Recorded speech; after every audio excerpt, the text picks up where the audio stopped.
அண்மை செய்தியை பார்த்துக் கொண்டிருக்கிறோம்.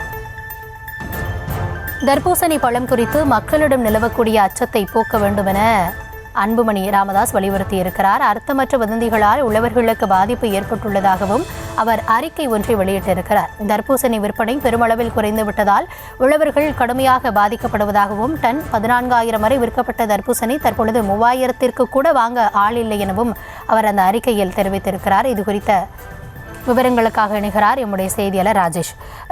வணக்கம். தொடர்ச்சியாக இந்த தர்பூசணி வியாபாரம் தொடர்பாக விவசாயிகள் கவலை தெரிவித்து வந்த நிலையில் தற்பொழுது அன்புமணி ராமதாஸ் அவர்களும் அறிக்கை வாயிலாக வலியுறுத்தி இருக்கிறார். என்ன சொல்லி இருக்கிறார்? கூடுதல் விவரங்களை வழங்கலாம். கௌதமி, வணக்கம். சில தினங்களுக்கு முன்பு உணவு பாதுகாப்புத்துறை அதிகாரிகள் வெளியிட்ட அந்த காணொலியின் காரணமாக தமிழக விவசாயிகள் கடுமையாக பாதிக்கப்பட்டிருப்பதாக பாமக தலைவர் அன்புமணி ராமதாஸ் அறிக்கை வெளியிட்டிருக்கிறார். அந்த தர்பூசணியை பொறுத்தவரையிலே ஒரு சீசனுக்கு மட்டுமே விளைச்சல் தரக்கூடிய, விவசாயம் செய்யக்கூடிய ஒரு பழமாக இருந்து வருகிறது. இது வருடம் முழுவதும் கிடைக்கக்கூடிய பழம் கிடையாது. கோடை காலத்தில் 2 அல்லது 3 மாதங்கள் மட்டுமே கிடைக்கக்கூடிய பழம். இதனை நம்பி ஆயிரக்கணக்கான விவசாயிகள் பயிரிட்டிருக்கக்கூடிய சூழலில் இந்த குறிப்பிட்ட காலத்திற்குள் இந்த பழங்களை விற்காவிட்டால் விவசாயிகள் கடுமையாக பாதிக்கப்படக்கூடிய சூழல், போட்ட முதலை கூட எடுக்க முடியாத ஒரு சூழல் ஏற்படும் என்று அவர் குறிப்பிட்டிருக்கிறார்.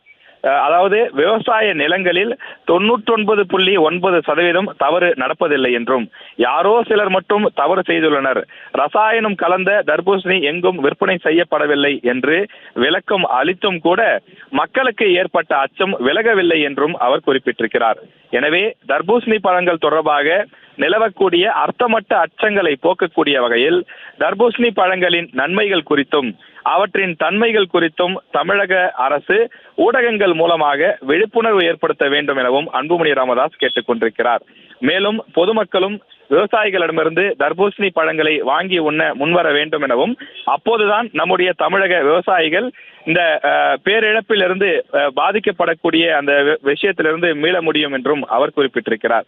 எனவே தர்பூசணி பழங்கள் குறித்த அந்த அச்சத்தை போக்க வேண்டியது அதிகாரிகளுடைய கடமை என்றும், இந்த நிலைமை நீடித்தால் விவசாயிகள் கடுமையாக பாதிக்கப்படக்கூடிய சூழல் ஏற்படும் என்றும் அவர் குறிப்பிட்டிருக்கிறார். குறிப்பாக சில வாரங்களுக்கு முன்பு 1 டன் 14,000 வரை விற்பனை செய்யப்பட்ட இந்த தர்பூசணி பழங்கள் இப்போது ரூபாய் 3,000 கூட வாங்குவதற்கு எவரும் இல்லை என்று வேதனையோடு குறிப்பிட்டிருக்கிறார்.